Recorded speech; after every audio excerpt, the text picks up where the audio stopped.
आपकी आंख कहती है सुंदर स्वरूप चाहिए, तो मेरे गोविंद से भी सुंदर कोई हो सकता है क्या? एक व्यक्ति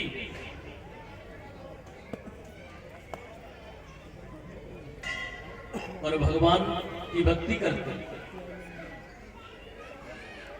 मेरे प्रभु उनके सामने आए, लेकिन वो जन्म से अधूरा सीने लेकर के भगवान को टटोलना शुरू कर दिया। हाथ जोड़े, बड़ी कृपा की प्रभु, आप भगवान ही है ना? बोले हाँ भगवान हूं, मांगो तुम्हें क्या चाहिए? बोले मुझे तो कुछ नहीं चाहिए, आपकी कृपा बनी रहे। बोले नहीं नहीं मांगो। भगवान ने मन में विचार किया, इसको विश्वास भी होना चाहिए भगवान है कि नहीं, लेकिन विश्वास तो उसको है। भगवान ने बार बार कहने पर उसने कुछ नहीं मांगा। भगवान ने अपनी कृपा दृष्टि से क्या किया, उसके नेत्रों की ज्योति खोल दी और उनसे कहा देखो। नेत्र खोल करके, तो जैसे खोल करके देखा कि भगवान चंद्रमुख स्वरूप में वहां खड़े हैं। बोलिए सच्चिदानंद भगवान की जय हो। अब जैसे ही देखा, उन्होंने अपने नेत्रों को बंद कर लिया। बोले महाराज अब मैं आपसे मांगना चाहता हूं। भगवान बोले अभी तो कुछ नहीं मांग रहे थे। बोले अभी नहीं मांग रहा था, लेकिन अब मांग रहा हूं। मैं जो मांगूंगा वो दोगे? वो बिल्कुल मांगो। बोले मेरी जैसी पहले दृष्टि थी, मैं दृष्टिहीन था। अरे मैंने तुमको दृष्टि दे दी, आप संसार को देखो। बोले आप मैं संसार को देखना ही नहीं चाहता, मैंने आपके स्वरूप को देख लिया, उस मूर्ति को अपने हृदय में धारण कर लिया। अब मैं और किसी को देखना नहीं चाहता। ये कहानी किसी और की नहीं, सूरदास जी की है। राधे तेरे चरणों की, श्यामा तेरे चरणों की, गरी धूल जो मिल जाए। राधे तेरे चरणों की, श्यामा तेरे चरणों की, रज धूल जो मिल जाए। सच कहता हूँ राधे, सच कहता हूँ राधे।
करो, जितना मेरा भजन करो, उतना ही मचल जाए।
भगवान ने कहा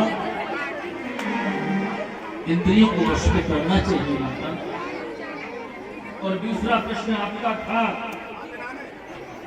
बंधन किसका और मुक्ति किसकी। आत्मा की मुक्ति का प्रयास करना ये समझदारी की बात नहीं है।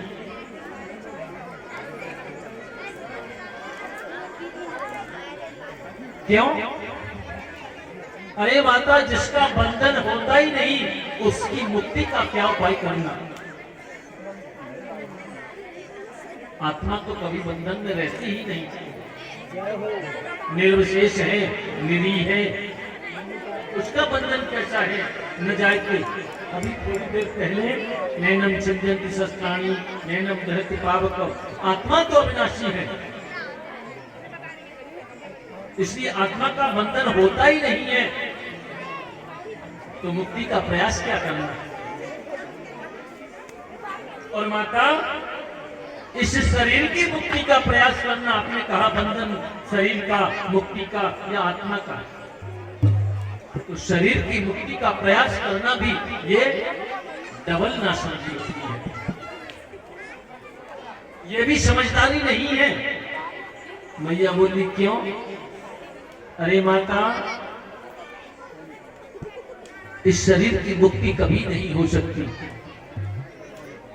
इस शरीर को चाहे पंडित जी बोलो, चाहे इनको राजा बोलो, चाहे इस शरीर को मंत्री बोलो, चाहे खंत्री बोलो, चाहे कुछ भी बोलो, इस शरीर को भ्रष्ट पुष्ट कर लो, चाहे कितने शिलाजीत के डिब्बे खा जाओ, च्यवनप्राश के ड्रम आप चाट जाओ, इस शरीर का नाम है मरण धर्मा।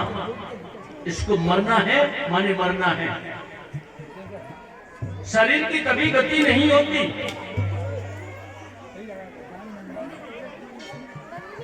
इस शरीर को यदि तुम जला दोगे तो राख बन जाएगा,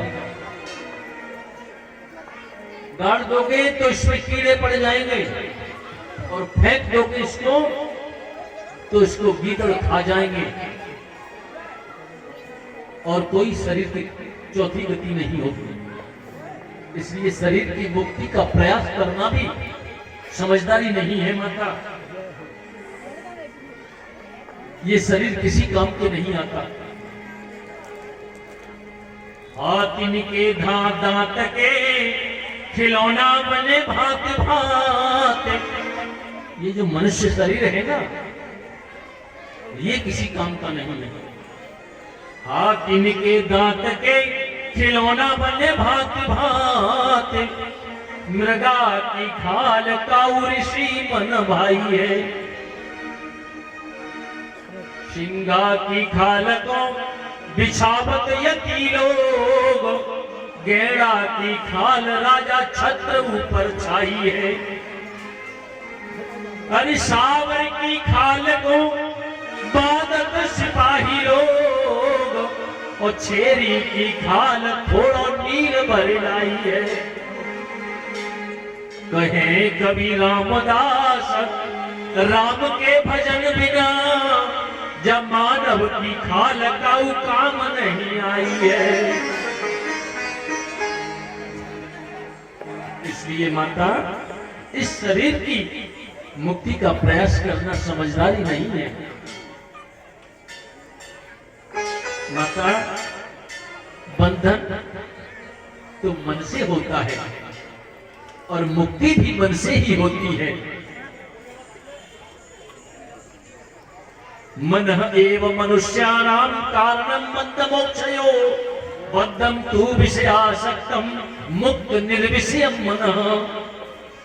मन एव मनुष्याणाम कारणम बद्धमोक्षयो, ये मन ही बंधन होता है और मन ही मुक्ति होती है।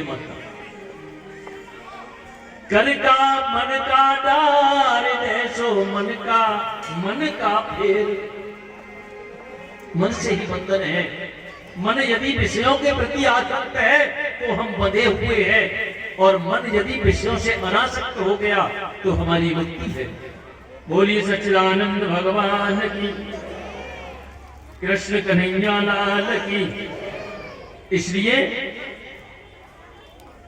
मन से मानसिक पूजा करो। भगवान को पहले पहचानो। मानसिक पूजा क्या होती है? हमारे सामने भगवान की कोई मूर्ति नहीं है और मानसिक पूजा हमने की तो हम बैठ गए और हमने अपने नेत्रों को बंद कर लिया। नेत्रों को बंद करके हमने जो हमारे इष्ट हैं उस स्वरूप को हमने अपने नेत्रों में, अपने हृदय में धारण किया और हम जा रहे हैं स्नान करने के लिए। नेत्र बंद है, स्नान करके आए और स्नान करके हमने भगवान को स्नान कराया। भगवान को स्नान कराने के बाद में उनको फूल आदि अर्पण किए, चंदन लगाया, भगवान की आरती की, भगवान को भोग लगाया, भगवान के शरीर विग्रह का हम दर्शन करते हैं, भगवान के चरणों का दर्शन किया, भगवान के घुटनों का हमने दर्शन किया, भगवान के उदर का हमने दर्शन किया। भगवान के चरणों का दर्शन क्यों करते हैं? कमल बद्ध अंकुश ध्वजा शंख चक्र, भगवान के चरणों में 22 चिन्ह होते हैं और इन 22 चिन्हों को हम ध्यान करते हैं तो हमारे जो जन्मांतर के कर्मांतर जो हमारे कर्म हैं, जो हमने पाप किए हैं, वो इन चक्र आदि वज्रों से कट कट करके खत्म हो जाते हैं, समाप्त हो जाते हैं वो। इसलिए भगवान के चरणारविंदों का दर्शन करते हैं। भगवान के उदर का चिंतन करो। भगवान के उदर में पूरा ब्रह्मांड समाया हुआ है। भगवान के वक्ष स्थल का दर्शन करो। भगवान के मणि माणिक्यों से सुशोभित कंठ का दर्शन करो। भगवान के मुखारविंद का दर्शन करो। मंदम मंदम स्मृति, मंद मंद मुस्कुरा रहे हैं। उनकी तोते जैसी बड़ी सुंदर ग्रीवा है। उनकी भौं जैसे शिव पिनाक की तरह उनकी धनुष है। धनुर्पांग तरंग तानी, बड़ा सुंदर जिनका आभा मंडल है और मुख में दंतावली ऐसे लग रही है जैसे आसमान में हंसों की पंक्ति उड़ती जा रही है। ऐसे भगवान के मुखारविंद का दर्शन करो। भगवान के सिर का दर्शन मणि माणिक्यों से सुशोभित, मोर पुच्छ निकंपित हो रहे हैं, मोर पंख लगा हुआ है, मणि माणिक हिल रहे हैं। ऐसे भगवान के स्वरूप सुंदर का दर्शन करो। ऐसा हम मानसिक पूजा करेंगे तो हमारा मन एकाग्र होगा और मन एकाग्र होगा तो हमको लाभ भी होगा। भगवान के प्रति हमारी श्रद्धा होगी, विश्वास बढ़ेगा और समर्पित हो जाएंगे प्रभु के लिए। बोलिए सच्चिदानंद भगवान की जय हो। ऐसा हम करेंगे तो हमें प्रत्येक जीव में भगवान का दर्शन होने लगेगा। सिय राम मैं सब जग जानी, करहु प्रणाम जोर जुग। प्रत्येक में हमें भगवान का दर्शन होगा और प्रत्येक में दर्शन होगा तो हम हिंसा का परित्याग कर देंगे। हम हिंसा नहीं करेंगे। कई बार होता है ऐसा, अपने शरीर को हिष्ट-पुष्ट बनाने के लिए, मोटा ताजी करने के लिए उन्होंने मुर्गे को लिया, गर्दन को उठा और गोविंदाय नमो नमः जीवों की हत्या कर देते हैं, जीवों को भून करके खा जाते हैं। इसलिए हमें जीवों पर भी दया करनी चाहिए। क्यों? क्योंकि हम जीवों पर दया नहीं करेंगे माता तो ये मनुष्य शरीर हमें बड़े भाग्य से मिला है जो दुर्लभ है। दुर्लभम मानसो देहो देही नाम क्षणभंगुर, बड़ा दुर्लभ है और क्षणभंगुर है। इसका पता नहीं कब क्या से क्या हो जाए। बड़ा दुर्लभ है माता, जानती हो। कललम त्वेक रात्रेण, भगवान कपिल देव ने यहाँ गर्भ की स्थिति का वर्णन किया है और माता से कहते हैं, माँ जब जीव माता के गर्भ में होता है, कललम त्वेक रात्रेण पंचरात्रेण बुद्बुदम दशाहेन तुकर कंदु पेशेंद्रम बाततः परम। कललम त्वेक, एक रात्रि का जीव जब माता के गर्भ में होता है तो कललम त्वेक, कलल के समान होता है। पंचरात्रेण बुद्बुदम, और वही जीव माता के गर्भ में जब 5 रात्रि का हो जाता है तो बुद्बुदे के समान होता है। बोलिए सच्चिदानंद भगवान की जय, कृष्ण कन्हैया लाल की जय हो। मासेन तू शिरो द्वाभ्याम पाह अंग्याद्यंग विग्रह नखलो मास्त चरमाणी लिंग छिद्रोद्भव स्त्री भी। भगवान कपिल कहते हैं मैया मासेन तू सिरोद्वाभ्याम वह अंग्याद्य अंग विग्रह। जब वह माता के गर्भ में 1 महीने का जीव जब होता है, मासेन तू सिरोद्वाभ्याम उसके सिर का निर्माण हो जाता है। बाह अंग्याद्य अंग विग्रह उसके बाहरी अंग निर्मित हो जाते हैं। नखलोमास्त चरमाणी उसके मेद मज्जा हड्डी मांस रुधिर ये उत्पन्न हो जाते हैं। नखलोमास्त चरमाणी लिंग छिद्रोद्भव स्त्री। और माता उसके जननांग उत्पन्न हो जाते हैं।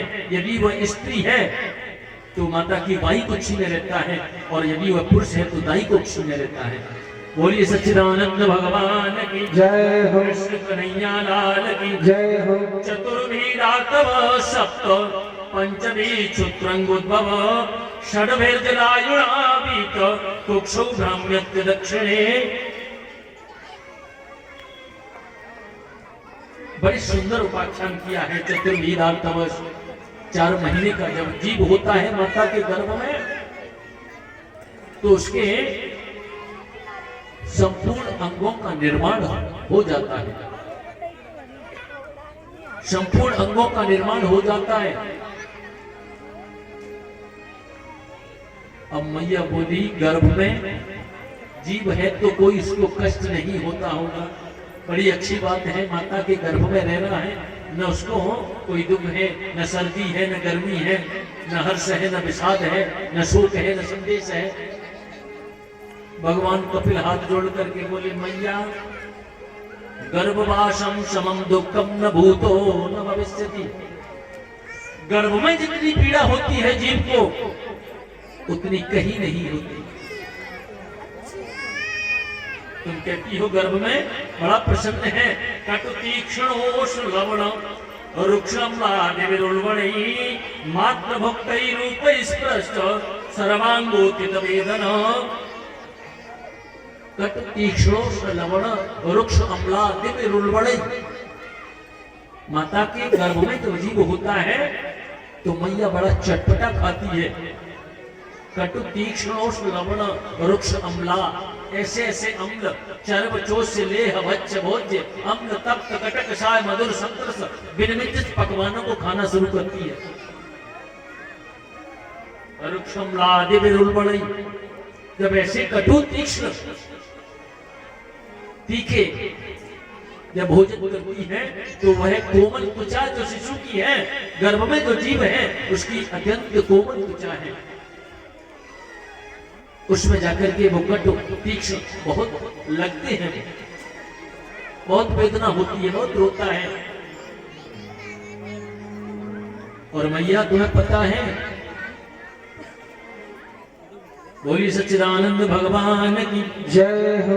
बहुत सी माताएं जब कटु तीक्ष्ण लवड़ा रुक्ष अम्लादि विरुल्वणी ऐसे कड़वे कटु अति तीक्ष्ण जब भोजन करती हैं तो गर्भ को तकलीफ होती है, तो अपनी सास से कहती हैं सासू मां आज तो हमारे दर्द हो रहा है। तो वो दर्द क्या होता है, उस बालक को, उस शिशु को वेदना होती है। फिर मैया क्या करती है, मिट्टी खाना शुरू कर देती है।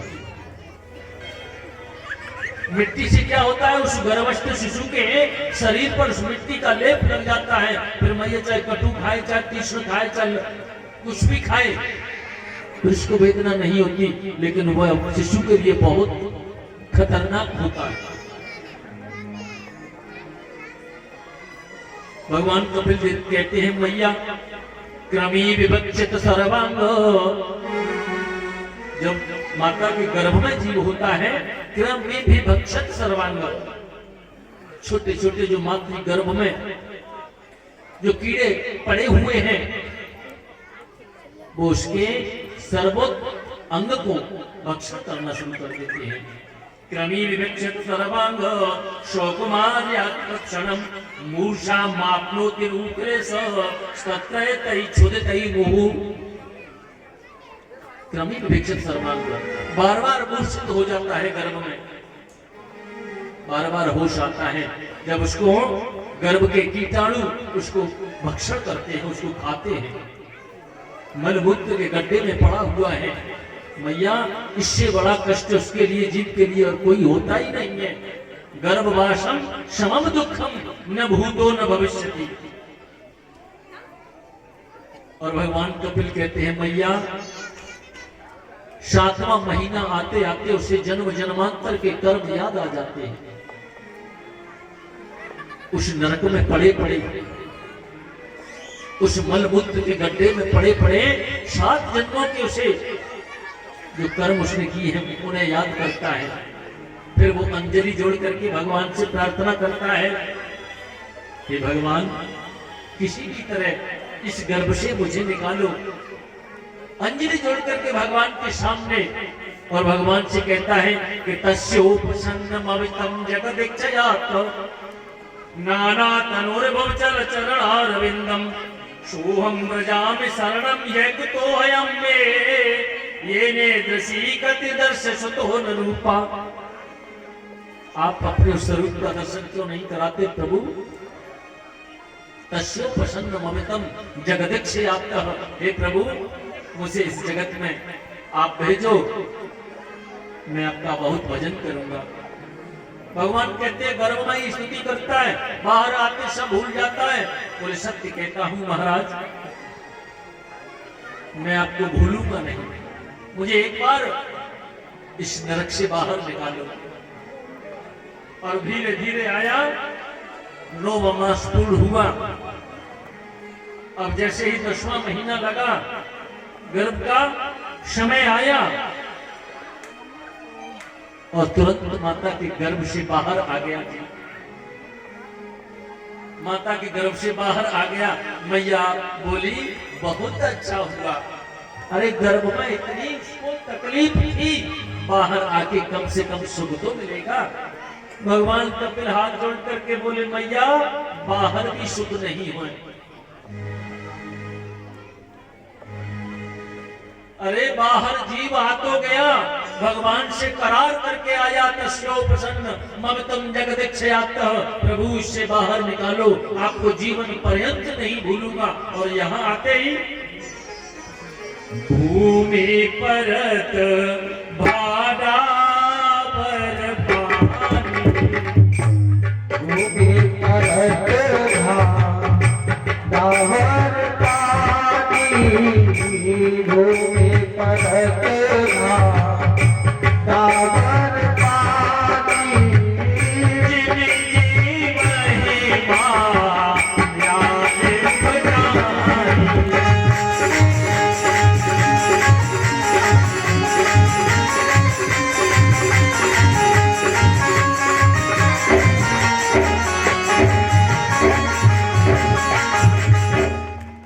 कोई सच्चिदानंद भगवान की जय। जीव आया इस पृथ्वी पर, जैसे आकाश से बादलों की वर्षा होती है, स्वच्छ जल भूमि में आकर के मलिन हो जाता है, ऐसे ही जीव जब पृथ्वी पर आया माया की झमेले में आकर के पड़ गए। मैया बाहर भी उसको सुख नहीं है, कटमल उसको खा रहे हैं, रो रहा है, बता थोड़ी सकता है। मैया बार बार आती है, क्यों रो रहा है कि जय जय श्री राधे श्याम। और बड़े हो गए श्रीमान जी, तो उनका अनुराग, उनका प्रेम माता और पिता में है। तस्योपसन्न